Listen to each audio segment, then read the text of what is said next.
I'm Brittany Lewis with Forbes Breaking News. Senator Bob Casey questioned FDA Commissioner Robert Califf during a Senate Health Committee hearing on Thursday. The hearing focused on the continued baby formula shortage crisis the U.S. is facing. Casey recalled interacting with a constituent whose child relies on a specific formula. Casey described that the child's parents, quote, live in fear not knowing if we'll have enough of the right formula next week. Here's more from the Pennsylvania senator. Dr. Califf, last Friday I was in Pittsburgh, Pennsylvania at UPMC Children's Hospital and had a chance to listen directly to parents, in this case two parents, talk about their experiences with this infant formula crisis. Just note one for the record, because this is the reality for so many families. The father, his first name is Manuel. He's got three daughters. One of his three daughters has complex medical needs. Her name is Francesca. She depends on a combination of IV nutrition and formula for her nutrition. Not having the right formula means two things: costly treatments and very high risk to her health. He said, quote, she's stable this week, but we live in fear not knowing if we'll have enough of the right formula next week or every week. And he went on to describe the challenges they face. So you and everyone in this room has heard some version of those stories, especially for children that have complex medical needs, but all children who need formula.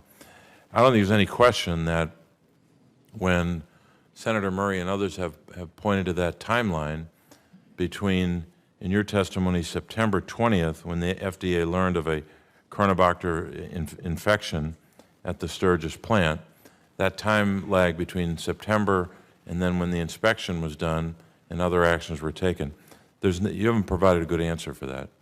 And the FDA needs to be held accountable for that, among other things, for that. But there is a lot of blame to go around here. Senator Murray made reference to the fact that on February 24th, she and I sent a letter to Robert B. Ford, chairman of the board and chief executive officer of Abbott, in Abbott Park, Illinois.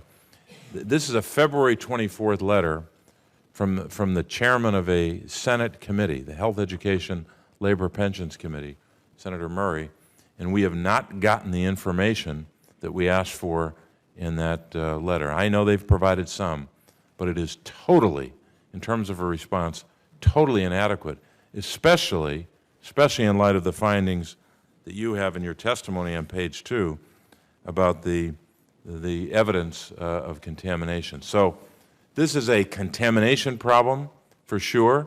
It's also a notification problem when it comes to what the FDA didn't do enough of in terms of notification, but also what the company didn't do. So I've got legislation to impose obligations on both. One is to require manufacturers to provide timely notification of circumstances that are known to the company that are likely to lead to a disruption in supply chain. Companies got to do that, and they should be mandated to do that.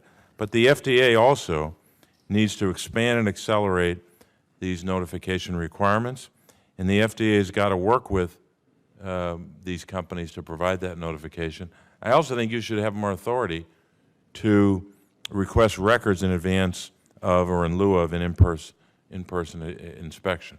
So my question is this: talk about those authorities that you would need to oversee the infant formula supply chain. What's the authority you have now?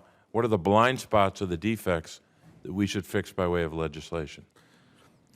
We have almost no authority now other than to review the products as they come in, as has been noted. When it comes to this sort of an issue, there's no requirement now that firms notify us when they have an impending shortage. There's no requirement that if they find a contaminant in a sample in their facility that has not yet been shipped out, that they need to let us know. That happened in this case. There were Coronabacter contaminants previously identified that they didn't notify us about. They're not required to have a backup plan, a contingency plan, which I thought was, in every industry I've been in, there's always a plan for what if the plant goes down.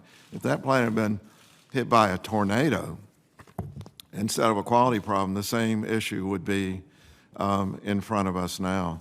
And you have reports I think, 3 different reports to Congress now saying in a digital era, right now what we have is every company has its own supply chain that's considered proprietary. There is no central switch, and so there is no way to look and see, to stress test it, to ask the question, what would happen if a plant went out here? Is there somewhere else that could do it? And the idea that an individual company with 40% of the market share doesn't have a backup plan, to me, was inconceivable, especially since I have a history of feeling like Abbott was a reliable product maker for me in my profession. I was just it's upsetting and disappointing. But we need authorities to have that kind of information. When we have to ask and beg companies to give us the information about the supply chain and they don't have to give it, every little bit takes a long time. Well, I'd say in conclusion, Doctor, there's no question that you should have that authority, and companies should be responsive to you, just like they should be responsive to this committee. But you've got to up your game, and you can't allow that time frame, that lag of time from when the damn inspection is done so that you can act on it. Thank you, Madam Chair. Yes, sir. You said we didn't have a good response. I think we have a thorough response. It's not good. It was too slow and there were errors made. I want to be clear that we acknowledge that. Put it right behind me. Thank you.